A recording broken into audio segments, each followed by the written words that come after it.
তিনটা জিনিস মসজিদে করা হারাম করেছেন মুহাম্মদ সাল্লাল্লাহু আলাইহি ওয়াসাল্লাম। কারো জন্য জায়গা রাখবেন না মসজিদে, কারো জন্য না, সে যেই হোক জায়গা থাকবে না তার জন্য। এটা মুতল্লি সাহেব, এটা অমুক, এটা অমুক, এটা নেতা খেতা, সব বাহিরে, মসজিদে না, এক জায়গা থাকবে না কারো জন্য। রাসূল সাল্লাল্লাহু আলাইহি ওয়াসাল্লাম নামাজের আখ্যানেই নিজের ইমামতির মুসল্লায় আসতেন।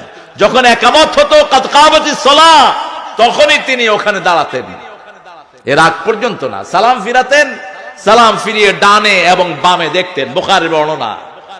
ফিরিয়ে দেখতেন কারা কারা এসেছে 5 ওয়াক্ত নামাজে, দেখে তারপরে আস্তে করে পিছনে চলে যেতেন। এরপরে বলেছেন কুকুর যেভাবে বসে এইভাবে সেজদা করবা না, হাতটা উঁচু থাকবে।